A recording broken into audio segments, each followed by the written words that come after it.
So for today, our topic is called as derivative of inverse trigonometric functions. So if we can recall yung past topic natin, which is yung sa prelim, no?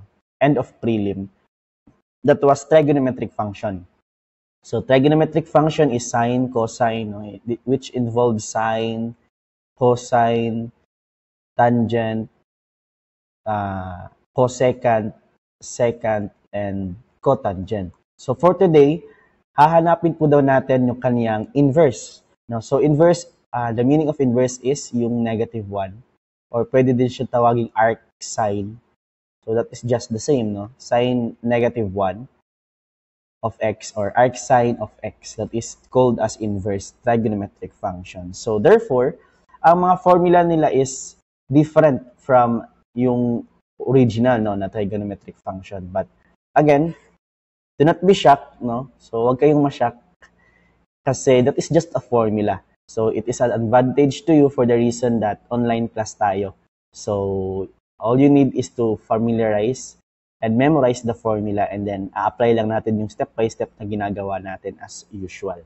'Di ba? So our inverse trigonometric function of sine, ayan, sine -1. Again, sabi ko kanina, pwede po siyang isulat as arc. So arc sine of u. Ayan, so this is just the same with this one.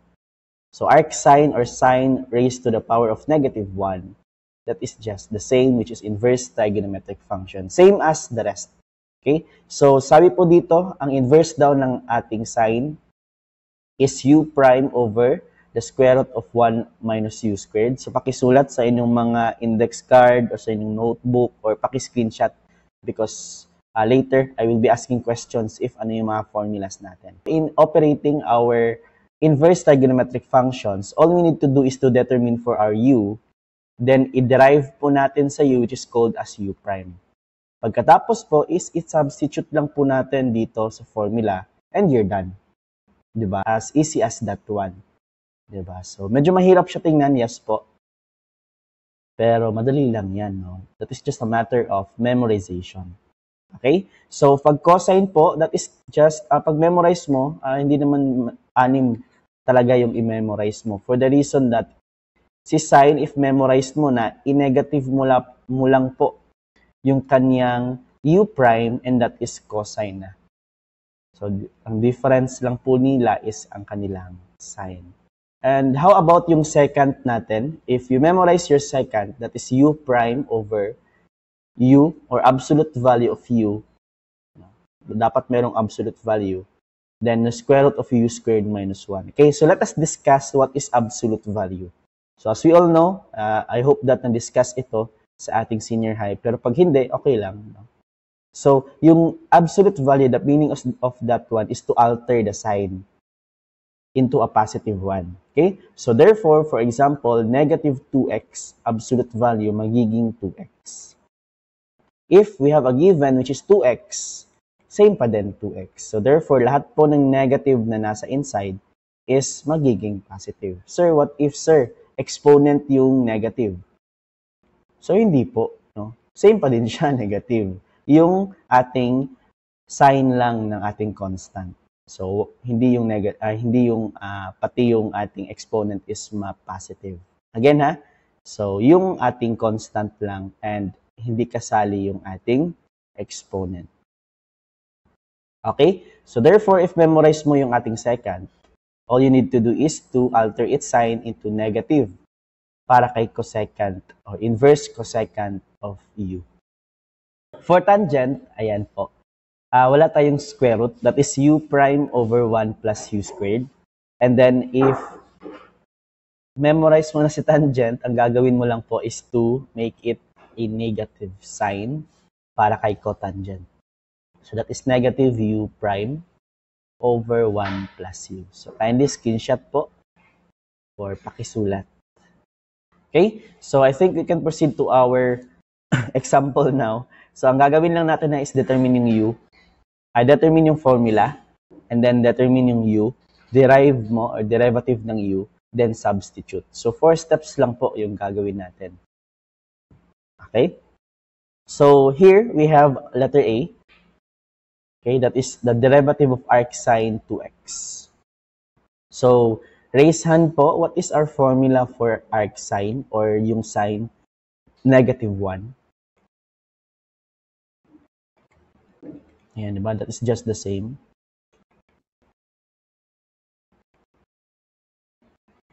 So, that is u prime over the square root of 1 minus u squared. Okay? So, therefore, next step natin is to determine our u. So, raise hand po, what is our u here? So, how about raise hand ulit, what is our u prime? Okay, sige, 2. So, therefore, all we need to do is to substitute this u and u prime to our formula, which is equivalent to 2 divided by the square root of 1 minus u, which is ang u natin is 2x. Make sure to put ng open and close parenthesis para ma-emphasize na si 2x yung naka-squared. Diba? Kasi if hindi mo siya lalagyan, for example, 1 minus 2x squared, si x lang yung squared, which is wrong. Okay? 2x squared, so therefore, diba, ma-distribute yung ating squared sa loob. So, magiging 1 minus 2 squared x squared. Pag ganyan, final answer po natin is equivalent to 2 divided by the square root of 1 minus 4x squared. Ayan. Okay, so therefore, that is our final answer. Okay, so proceed tayo sa letter B natin. Next one is tangent, inverse tangent of 3x. So, raise hand po, what is the formula for the derivative of the inverse of tangent? 1 plus u squared. Next step that we need to do is to determine ang u tsaka u prime natin. Okay, so raise hand po, what is our u here? 3x. Then raise hand ulit, what is our u prime? 3. Okay, so therefore, lagay natin 3. Next step that we need to do is to substitute yung ating nakuha na u tsaka u prime. So that is 3, 1 plus 3x squared. Okay, so common mistake ka, dapat yung squared is lahat ng u. Baka kasi yung mas squared mo is yung, baka yung gawin mo is 1 plus 3x squared, which is wrong. Okay, so therefore, gagawin lang natin is to distribute yung squared, magiging 3 over 1 plus 9x, diba? Kasi 3 squared is 9, 9x squared. And that is our final answer. Ayan po, no? So, medyo simple lang yung ating topic. Pero, yung memorization lang ng formula yung mahirap. Diba? So, that is arc cosecant of negative 5x squared. 5x, sorry, walang squared. So, what is the formula for our arc cosecant? Square root of u squared minus 1. That is the formula for cosecant. So therefore, ang next thing that we need to do is to determine yung u tsaka u prime natin and we're done. Okay, so take note po yung absolute value. Lahat ng negative na mga sign na nasa loob is gagawin nating positive. Pag positive na siya, so therefore positive pa rin. Okay, so raise hand po. What is our u here? Negative 5x. Yes, yung lahat ng nasa inside. Negative 5. Yes, so that is negative 5. So therefore, meron na tayong u tsaka u prime. Substitute lang po natin. Take note negative, so ilalagay natin negative. Then u prime natin is negative 5. Ayan. Okay. Then, ayan. Then, absolute value of u, which is negative 5x. Ayan po. Pagkatapos, square root of u squared. Ang u natin is negative 5x. Take note ha, lagyan natin always ng open and close para ma-emphasize na sila lahat yung ating squared.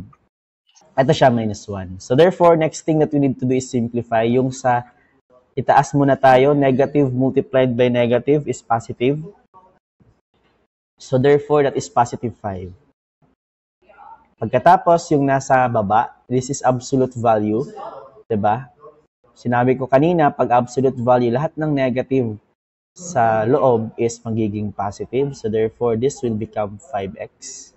So what if, sir, ulitin natin na 5x negative 1. 5x pa din raised to negative 1. So, yung exponent na negative, hindi siya apektado. Kumbaga.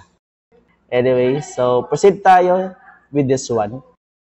This is negative 5x squared. Take note po, nakasali sa ating squared sa negative 5 o sa negative na sign. So therefore, negative times negative is positive. This is 25 positive. Anong sinasabi mo, sir? What if negative 5x squared? Nasa labas si negative, di ba? 5 times 5 is 25, pero meron pa din tayong negative. Okay, so see the difference? Kasi nasa inside siya. So, kasali po siya na sama square yung negative. Whereas, dito, nasa labas. So, hindi siya kasali. Anyway, so proceed tayo, x squared minus 1. Then, simplify lang po natin, no? Pwede itong ma-cancel out kasi wala tayong operation dito. Ito is hindi pwede, no? Kasi meron tayong operation and meron din tayong square root. So, therefore, ito lang po, no? Huwag sumobra. Kasi minsan, sumusobra tayo sa simplification. So, take note of that. That is 1 over x, then square root of 25x squared minus 1. And that is our final answer. Yan po. So, raise hand if you have any questions or clarifications. So, that is our topic though. We have 3 examples lang out of 6. Kasi paulit-ulit lang siya, class. For example, papalitan ko to. For example, this is arc cosine of 2x. So, ang kaibahan lang niya, ang answer dito is magiging negative lang. 'Di ba? Kasi yung formula niya is negative lang to. So, kaya hindi na ako nagbigay ng example. Kay tangent, for example, cotangent, no? Negative 1. So, ito is negative. Negative lang to. So, arc cosecant, for example, this is secant, no? So, this is just negative, negative. So, this is positive, no? Positive, then this is magiging negative. Kasi negative, positive to, multiplied by negative is negative. So, ganyan lang kasimple.